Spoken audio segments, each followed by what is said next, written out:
Grimm's Household Tales, translated by Margaret Hunt, read by Paul Martin. This audiobook and its underlying text is in the public domain. Number 102, The Willow, Wren and the Bear.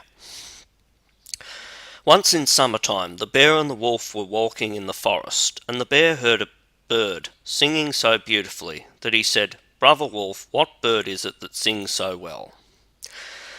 "That is the king of birds," said the wolf, "before whom we must bow down." It was, however, in reality, the willow wren, Zorn König.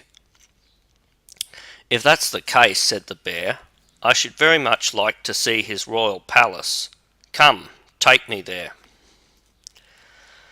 "That is not done quite as you seem to think," said the wolf. "You must wait until the queen comes." Soon afterwards the queen arrived with food in her beak, and the Lord King came too, and they began to feed their young ones.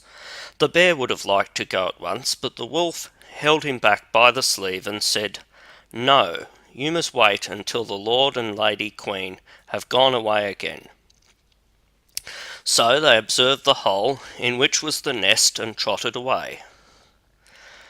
The bear, however, could not rest until he had seen the royal palace, and when a short time had passed, again went to it. The king and queen had just flown out, so he peeped in and saw 5 or 6 young ones lying in it.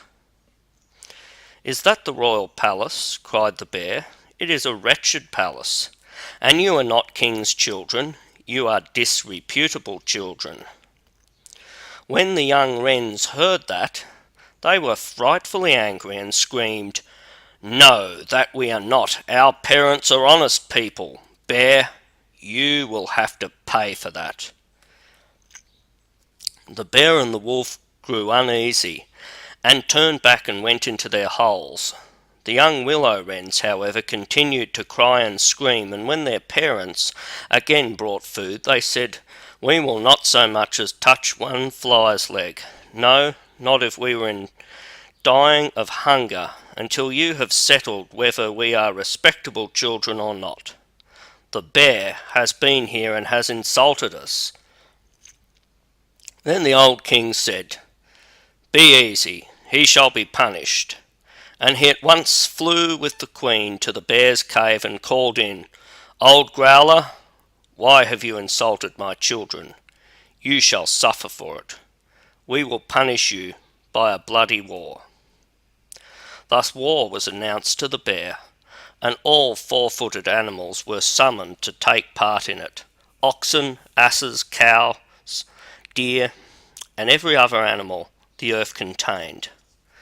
And the willow wren summoned everything which flew in the air, not only birds, large and small, but midges and hornets, bees and flies had to come. When the time came for the war to begin, the willow wren sent out spies to discover who was the enemy's commander-in-chief. The gnat, who was the most crafty, flew into the forest where the enemy was assembled, and hid herself beneath a leaf of the tree where the watchword was to be given. There stood the bear, and he called the fox before him and said, "Fox, you are the most cunning of all animals. You shall be general and lead us." "Good," said the fox, "but what signal shall we agree upon?" No one knew that, so the fox said, "I have a fine long bushy tail, which almost looks like a plume of red feathers. When I lift my tail up quite high, all is going well, and you must charge.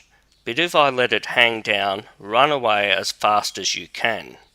When the gnat had heard that, she flew away again, and revealed everything with the greatest minuteness to the willow wren. When day broke, and the battle was to begin, all the 4-footed animals came running up with such a noise that the earth trembled. The willow wren also came flying through the air with his army, with such a humming and whirring and swarming that everyone was uneasy and afraid, and on both sides they advanced against each other. But the willow wren sent down the hornet with orders to get beneath the fox's tail and sting with all his might. When the fox felt the first sting, he started so that he drew up one leg in pain, but he bore it and still kept his tail high in the air. At the second sting, he was forced to put it down for a moment. At the third, he could hold out no longer, and screamed out and put his tail between his legs. When the animals saw that, they thought all was lost and began to fly, each into his hole, and the birds had won the battle. Then the king and queen flew home to their children and cried, "Children, rejoice, eat and drink to your heart's content. We have won the battle." But the young wrens said, "We will not eat yet. The bear must come to the nest and beg for pardon, and say that we are honourable children before we will do that." Then the willow wren flew to the bear's hole and cried, "Growler, you are to come to the nest to my children and beg their pardon, or else every rib of your body shall be broken." So the bear crept there in the greatest fear and begged their pardon. And now at last the young wrens were satisfied and sat down together and ate and drank, and made merry till quite late into the night.